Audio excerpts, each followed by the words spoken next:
Hello and welcome to Precon Decon, the video series where I deconstruct the pre-constructed decks of Magic the Gathering's history. I thought it was time for a bit more obscure cardboard, mostly while I still work on getting the dual decks together. But the next few videos of obscure cardboard are kind of going to scratch that dual deck itch if you've got it. And we're going to talk about clash packs, and you might not know what clash packs are because, I mean, that's the whole point of this kind of mini-series, this obscure cardboard bit.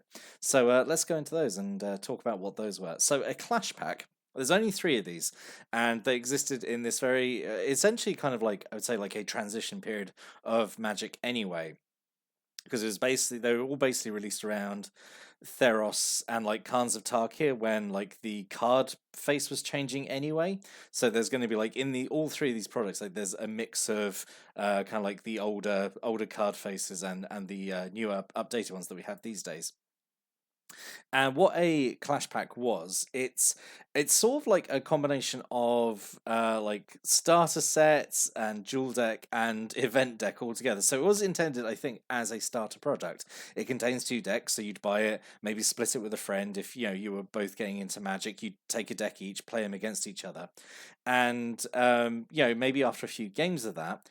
What the product then suggests is like, right, you could then combine elements of those 2 decks together into a deck that's basically slightly more competitive, not much more, I would argue, but like essentially taking the best bits of both and mashing them together. So in that way, these clash packs are essentially the weird twisted children of dual decks and like event decks which were sort of running at the time. So basically so there were still event decks going for a while, and the way it used to work, the event decks used to be for every set, and then they sort of like stopped being for every set and started being interspersed with the clash packs. You'd have basically the way the sets went. You'd have this like clash pack for Magic 2015. Then you'd have the Khans of Tarkir.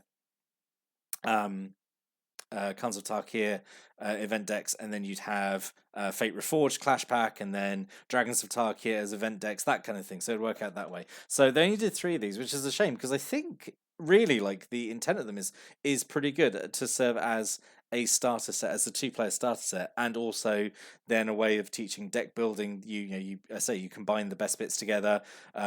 Introduces the concept of a sideboard where you put most of the unused cards, and you just run with it. And I don't think they were that expensive. They came with like a decent number of rares, and as we're going to see in the these upcoming videos, some of the rares in these decks were actually pretty good. So they would have been like good value at the time.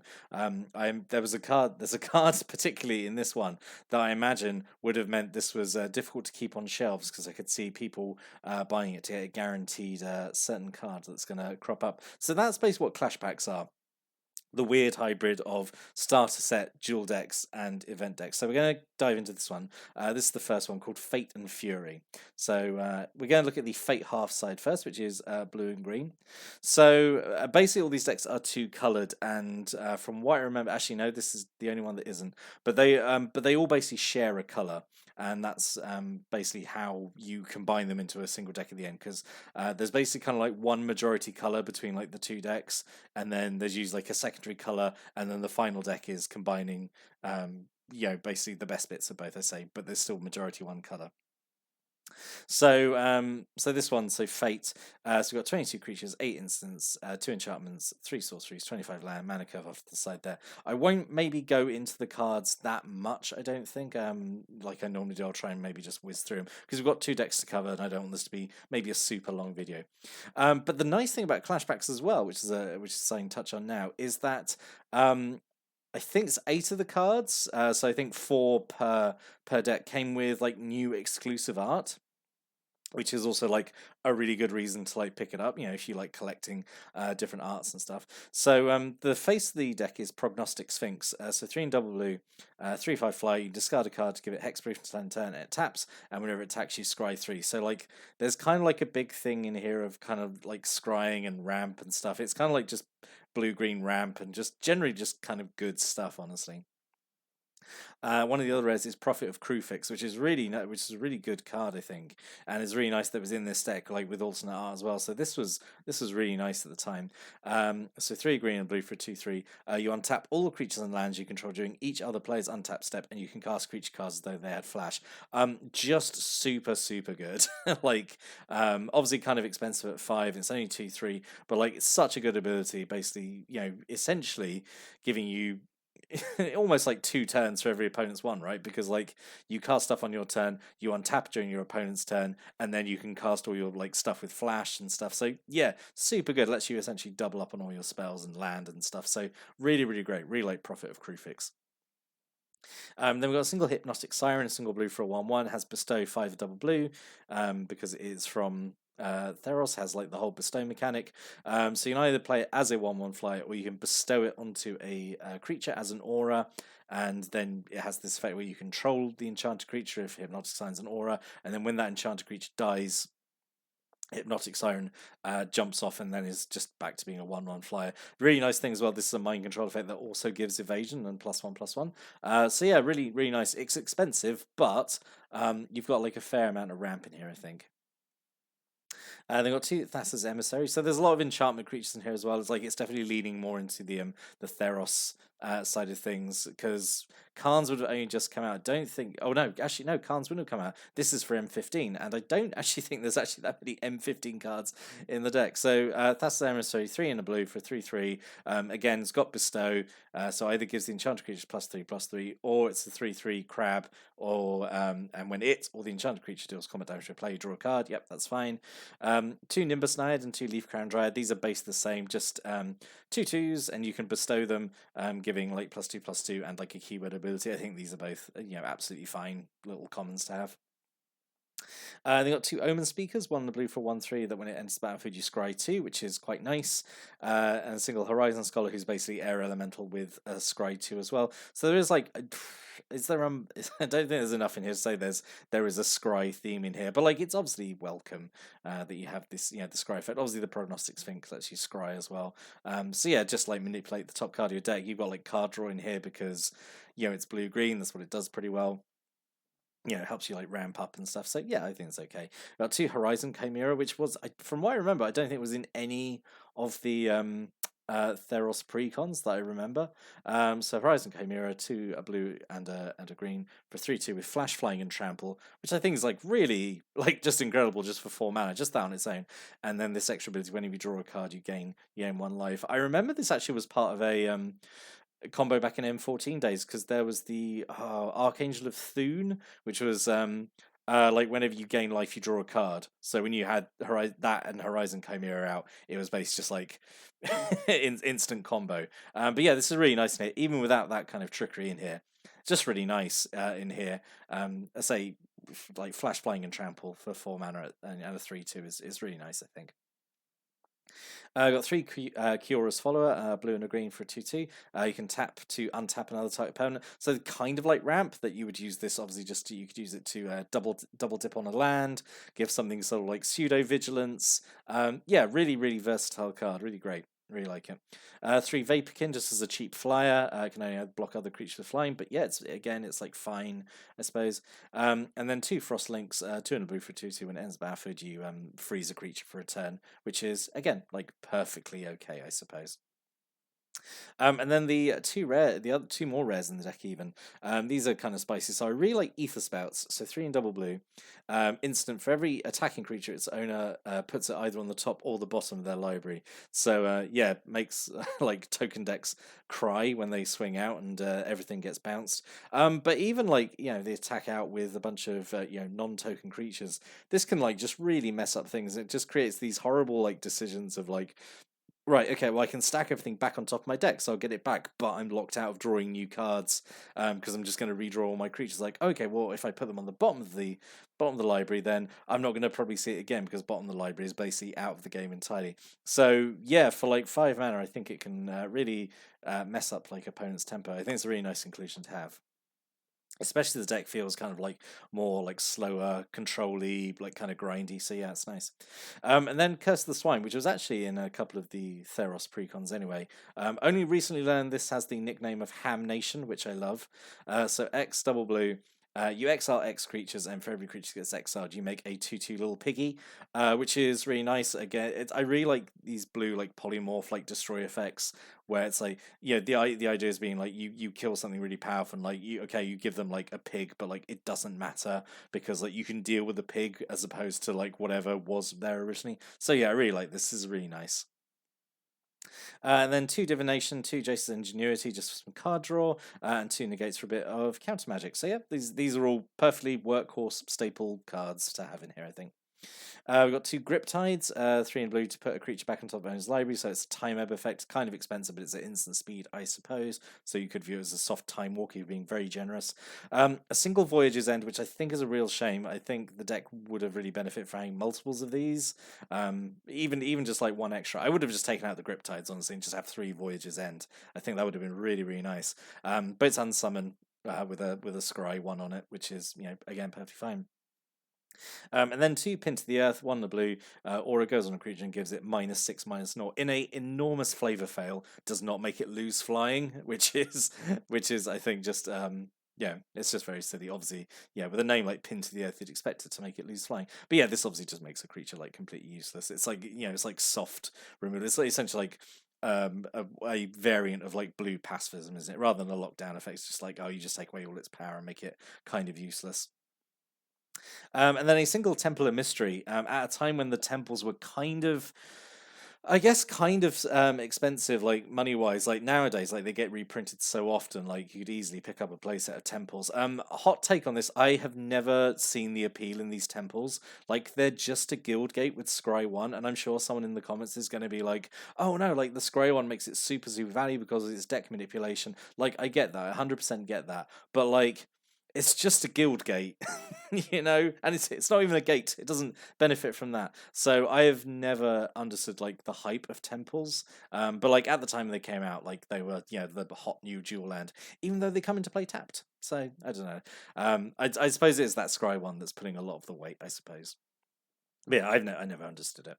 And then 17 Islands and 7 Forests. So yeah, it's obviously majority blue deck. So yeah, that's the Fate half. So now we're going to the Fury half, which is red green. It is basically green. Like that red is is barely here, honestly. But we'll look at it.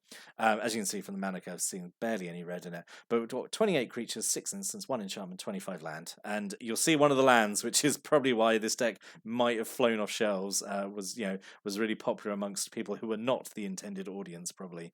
But then again, that's always a way to guarantee people buy it, then, isn't it? I suppose. Right, let's just get into it. So this one, the alternate res is the Hydra Broodmaster.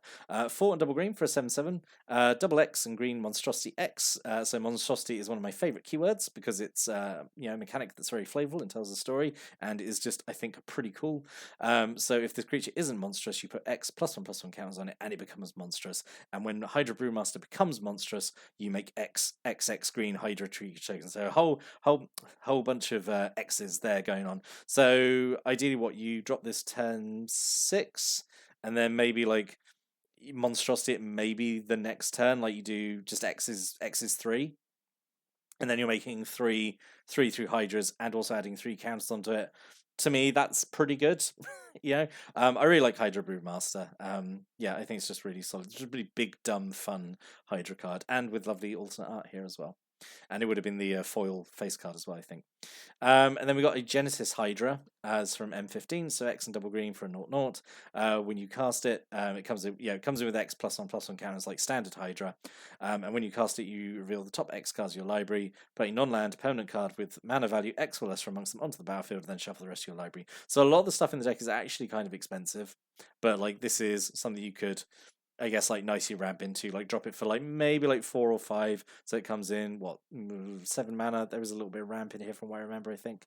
So it comes in then with like 5 counters, and then you get like a free thing that's 5 or less. If it's in the top X cards, a lot for this to go right, I think. But I think when it does go right, it'd be super good. And as it's an M15 card that was designed by someone, it has this horrible immersion breaking designed by whoever in the bottom, which I hate. I went on about that in the M15 decks. Anyway, we've got a single Arbor Colossus, 2 and triple green for a 6/6 with reach. Monstrosity for 3 and triple green. Monstrosity 3, so he gets 3+1/+1 counters. And when he becomes monstrous, destroy type creature with flying. Yeah, okay, I guess. Like, it never felt rare to me. This just feels like maybe like a super strong uncommon. I wouldn't have, pegged it a rare, I suppose. And also triple green kind of hurts it in a 2-color deck, I suppose. But it's okay. It's okay, I suppose. Courser of Crufix. So basically, if you have Crufix in your name, you're just like guaranteed to be pretty good, I think, as a card. So Courser of Crufix, 1 and double green for a 2/4. You play with the top card of your library revealed. You can play the top card of your library if it's a land card, but that does count towards your lands per turn. You're allowed to play extra lands. Just bear that in mind. And whenever a land enters the battlefield under control, you gain 1 life. So again, this was like a super popular card at the time because it just is a lot of value for only 3 mana. Yeah, really, really nice inclusion in here, I think. 4 Elvis Mystics, really nice to get a full playset of like mana dorks in here, so that's really excellent. And then 3 Karametra's Acolytes, so 3 and a green for a 1/4. Add an amount of green mana to your mana pool equal to your devotion to green. So there is like a minor devotion theme in this deck, and Karametra's Acolyte can get pretty nutty. That's actually where I suppose the extra mana symbols on stuff like Arbor, Colossus, and stuff really pay off because Karametra's Acolyte can really kick out like a lot of mana, like without too much effort, honestly. So yeah, really, really nice inclusion. A whole bunch of ramp in here to get up to that Hydra Brewmaster, like a really big monstrosity, and I say the Genesis Hydra as well. And then we've got 2 Voyaging Satyr, a little even more ramp. So 1 green for 1/2. Just tap it to untap target land. So sort of like I said about Kiora's Follower, like you just double dip on a land, and there is a particularly good land in here that you can double dip on. So yeah, that's great. 3 Nydia's Disciple, 2 and double green for a 3/3. When it enters the battlefield, you gain life equal to your devotion to green, which is kind of boring, honestly. Also, I've always hated that this is an archer that doesn't have like reach or like anything else like that. It just why make it an archer? That's such like a stupid criticism, but yeah, it annoys me. But yeah, it's a bit of life gain, isn't it? At the very least, it gets you 2 life. But yeah, it's fine, and it's 2 pips for devotion, I suppose. Then we've got 3 Nessian Game Wardens, 3 and double green for a 4/5. When it enters the battlefield, look at the top X cards of your library, where X is the number of forests you control, reveal a creature card from amongst them, put it into your hand, rest on the bottom of your library in any order. So a fairly standard kind of like dig effect here, like just dig until you find a certain creature type within the certain number. Always like effects like that, honestly. Kind of like yeah, it's kind of like a more easy, less analysis paralysis tutoring, I suppose. Yeah, I think it's pretty solid. Having 3 of them, I think it's pretty good. You got a whole bunch of creatures in here. It's predominantly green, so you can probably dig like a fair amount with this and like find the thing you need. I think it's like perfectly fine. And then randomly we remember that red's in the deck, so we've got 2 Ill-Tempered Cyclops, which is one of my favourite of the monstrosity cards because it's just so straightforward, and I just think it's, for the time, it was pretty good for red, honestly, at common. So 3 in a red for 3/3 with Trample, Monstrosity 3 for 6 mana, and it goes up to being then a 6/6, which is perfectly fine. What more do you want? And then we've got 2 Nemesis Immortals, who is fantastic, I think. So 4 and double green for a 5/5. Costs 1 less to cast for every creature card in your graveyard.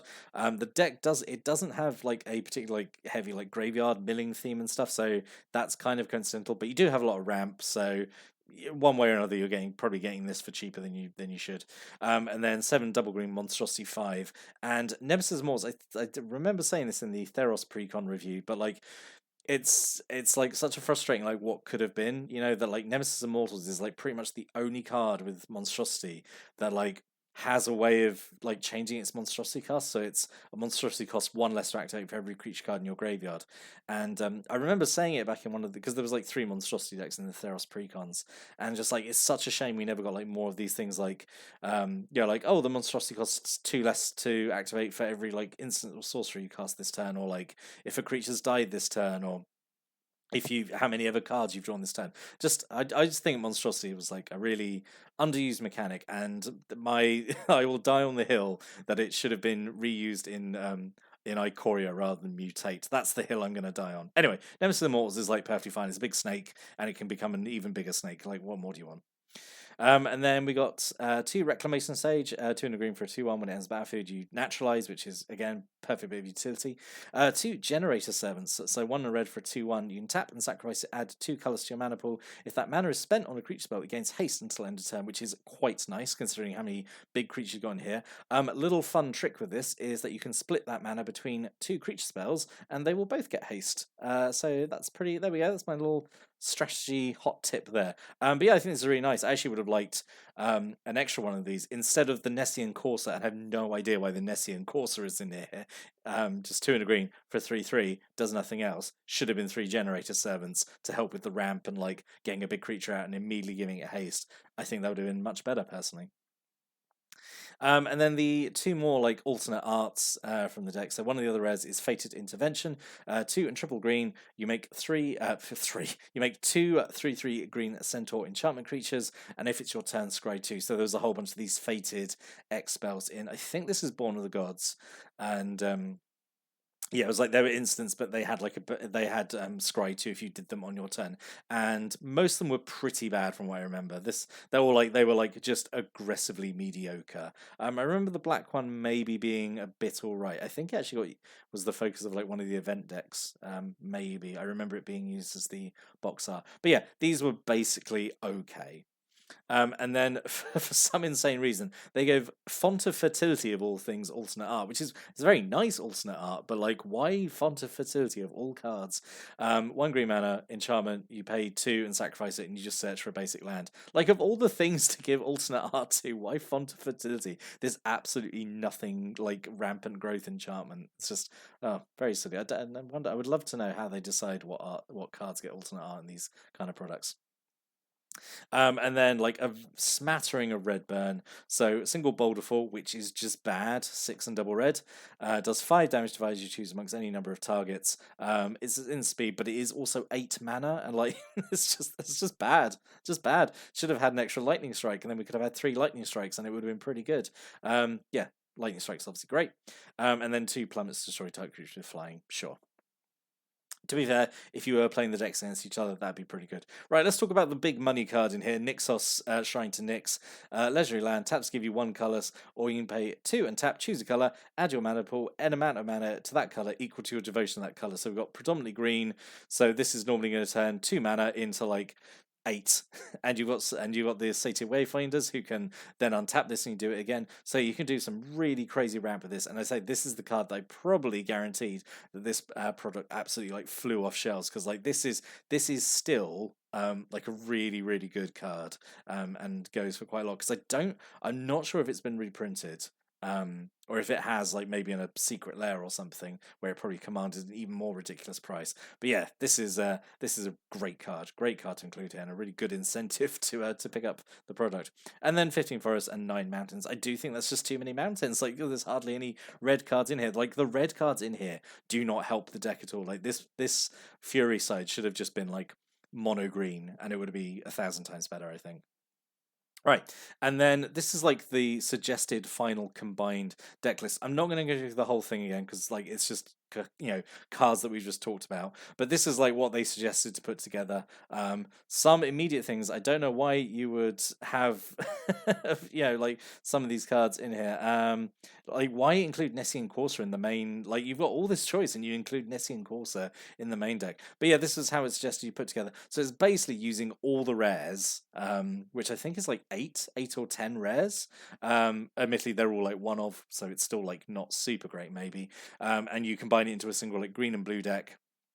And you have a sideboard off there, so you can obviously like swap things in and stuff. So yeah, this is kind of like the event deck final form of Fate and Fury. But yeah, so there we go. That's the final thing. So yeah, that was Fate and Fury. As the first of these flashbacks, I think it's pretty good, because it's full of some pretty good cards. It's got nice alternate art versions, which is like another good incentive to get it.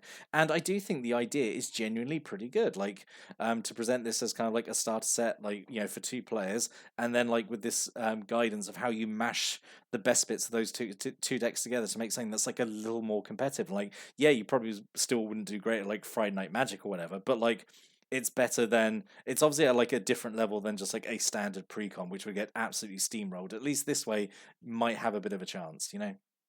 So I'd love to know what you think about this deck as well, like Fate and Fury and Clash packs in general. There's two more of these which I'm going to be covering in the upcoming video, so I hope you look forward to those. Hope you'll be around to watch those. But until then, thanks for watching and listening, and have a great day.